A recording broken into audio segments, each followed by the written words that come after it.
वो बच्चों की तरह पालते हैं, लेकिन जब हमारी महीनों की मेहनत पर कीटों का हमला होता है तो दिल टूट जाता है।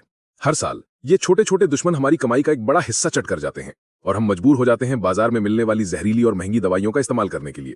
सोचिए, एक बोतल कीटनाशक की कीमत आज कहां पहुंच गई है, 1000, 2000 और कभी कभी तो इससे भी ज्यादा। और एक बार छिड़काव से काम नहीं चलता, बार बार करना पड़ता है। नतीजा, हमारी लागत आसमान छूने लगती है, मुनाफा घट जाता है और सबसे बड़ी चिंता की बात यह है कि इन रसायनों का जहर हमारी मिट्टी में, पानी में और फिर हमारे अनाज और सब्जियों के जरिए हमारे और आपके परिवार के शरीर में पहुंचता है। ये एक ऐसा चक्र है जिससे निकलना मुश्किल लगता है। लेकिन क्या हो अगर मैं आपसे कहूं कि इस समस्या का एक समाधान है, एक ऐसा समाधान जिसके लिए आपको बाजार जाकर हजारों रुपए खर्च करने की जरूरत नहीं है, एक ऐसा समाधान जो आपकी जेब से मात्र 20 रुपए का खर्च कराएगा और आपकी फसल के लिए एक सुरक्षा कवच। जी हाँ, आपने बिल्कुल सही सुना। आज इस वीडियो में हम आपको एक ऐसे ही अचूक, असरदार और प्राकृतिक तरीके के बारे में बताने जा रहे हैं जो न सिर्फ आपकी फसल को कीटों से बचाएगा बल्कि आपकी मिट्टी को फिर से जीवन दान देगा और आपकी खेती की लागत को लगभग शून्य कर देगा। ये कोई नई तकनीक नहीं है बल्कि प्रकृति का वो अनमोल उपहार है जिसे हम किसान भाई भूलते जा रहे हैं। तो बने रहिए हमारे साथ इस वीडियो के अंत तक, क्योंकि ये जानकारी आपकी खेती करने का नजरिया हमेशा के लिए बदल सकती है। सबसे पहले ये समझना जरूरी है कि जब हम खेत में कीटनाशक डालते हैं तो हम असल में क्या कर रहे होते हैं। हम हानिकारक कीटों को मारने के साथ साथ अनजाने में प्रकृति के उन दोस्तों को भी खत्म कर देते हैं जो हमारी मदद करते हैं। केंचुए जो हमारी मिट्टी को भुरभुरा और उपजाऊ बनाते हैं वो मर जाते हैं। मधुमक्खियां और तितलियां जो परागण करके हमारी पैदावार बढ़ाती हैं वो खत्म हो जाती हैं। हम असल में अपने खेत के पूरे इकोसिस्टम यानी कि पूरे प्राकृतिक संतुलन को बिगाड़ देते हैं। इसी का फायदा उठाकर हानिकारक कीट और भी ज्यादा ताकतवर होकर बार बार हमला करते हैं और हमारी निर्भरता इन जहरीली दवाइयों पर बढ़ती जाती है। लेकिन प्रकृति ने हर समस्या का समाधान खुद ही बनाया है। हमारे खेतों के आसपास ही हमारी फसल के कुछ ऐसे बॉडीगार्ड मौजूद हैं जो बिना कोई पैसा लिए 24 घंटे हमारी फसल की सुरक्षा कर सकते हैं। ये बॉडीगार्ड कोई और नहीं बल्कि हमारे मित्र पक्षी हैं। जी हाँ, नीलकंठ, काली चिड़िया, मैना, गौरैया, बगुले और यहाँ तक कि रात के पहरेदार उल्लू भी, ये सभी प्राकृतिक कीट नियंत्रक हैं। एक अकेला नीलकंठ या एक मैना दिन भर में सैकड़ों सुंडियों, इल्लियों और हानिकारक कीड़ों को खा जाती है। ये पक्षी तो हमारी मदद करना चाहते हैं लेकिन हम उन्हें मौका ही नहीं देते। जब हमारा खेत दूर दूर तक सपाट होता है, फसलें छोटी होती हैं, तो इन पक्षियों को बैठने, घात लगाने और शिकार करने के लिए कोई ऊंची जगह ही नहीं मिलती। वे हवा में उड़ते हुए नीचे जमीन पर रेंगने वाली सुंडी को कैसे देख पाएंगे? यहीं पर छुपा है हमारा वो 20 रुपए वाला समाधान। हमें बस इन पक्षियों को अपने खेत में आने का निमंत्रण देना है। उनके लिए एक अड्डा बनाना है, एक ऐसा मंच जहां से वो पूरे खेत पर निगरानी रख सकें। और ये काम हम करेंगे एक बहुत ही सरल जुगाड़ से, जिसे देखकर आप कहेंगे कि अरे ये तो हम भी कर सकते हैं। ये जुगाड़ है अंग्रेजी के टी अक्षर के आकार की लकड़ी, जिसे हम बर्ड पर्च या पक्षियों का अड्डा कहते हैं।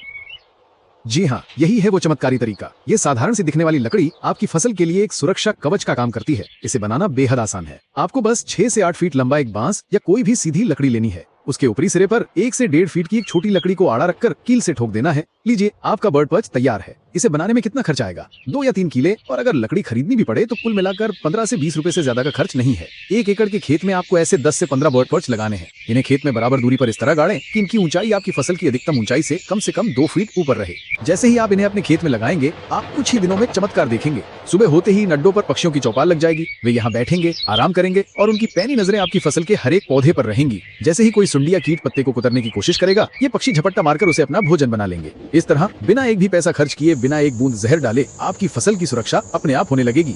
ये विधि धान, गेहूं, कपास, सोयाबीन, मक्का, अरहर, चना और लगभग सभी प्रकार की सब्जियों के लिए रामबाण का काम करती है। लेकिन रुकिए, बात यहीं खत्म नहीं होती। हम इन पक्षी मित्रों को अपने खेत की तरफ और ज्यादा कैसे आकर्षित कर सकते हैं? इसके लिए कुछ और सरल उपाय हैं। आप अपने खेत की मेड़ों पर या कोनों में कुछ बेर, जामुन, शहतूत या गूलर जैसे पेड़ लगा सकते हैं। इन पेड़ों के फल पक्षियों को आकर्षित करते हैं और उन्हें घोंसले बनाने के लिए सुरक्षित जगह भी देते हैं। इसके अलावा गर्मी के दिनों में इन बर्ड पर्च के नीचे या खेत के कोनों में किसी मिट्टी के बर्तन में पानी भरकर रख दें। जैसे हम इंसानों को प्यास लगती है, वैसे ही इन पक्षियों को भी लगती है। जब उन्हें आपके खेत में भोजन और पानी दोनों मिलेंगे तो वे आपके खेत को छोड़कर कहीं और क्यों जाएंगे? वे यहीं बस जाएंगे और आपकी फसल की दिन रात पहरेदारी करेंगे। अब कुछ किसान भाइयों के मन में ये सवाल जरूर आ रहा होगा कि अगर कीटों का हमला बहुत ज्यादा हो तो क्या ये विधि अकेले काम करेगी? देखिए, ये समझना बहुत जरूरी है कि ये विधि रोकथाम का सबसे बेहतरीन तरीका है। ये कीटों की संख्या को उस स्तर तक पहुंचने ही नहीं देती जहां वे हमारी फसल को आर्थिक नुकसान पहुंचा सकें। ये प्रकृति के संतुलन को बनाए रखती है।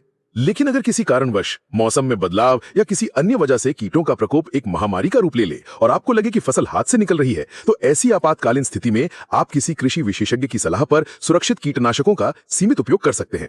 लेकिन यकीन मानिए, अगर आप इस विधि को सही तरीके से अपनाते हैं तो ऐसी नौबत आने की संभावना 90% तक कम हो जाएगी। तो किसान भाइयों, अगली फसल लगाने से पहले इस टी आकार की सेंट्री को अपने खेतों में जरूर तैनात करें।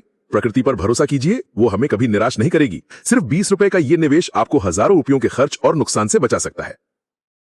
उम्मीद है आपको हमारी ये जानकारी पसंद आई होगी। इस वीडियो को ज्यादा से ज्यादा किसान भाइयों तक पहुंचाइए, इसे शेयर कीजिए ताकि हम सब मिलकर एक जहर मुक्त और समृद्ध खेती की ओर कदम बढ़ा सकें। आपके कोई भी सवाल या अनुभव हो तो नीचे कमेंट्स में हमें जरूर बताइएगा। चैनल को सब्सक्राइब करना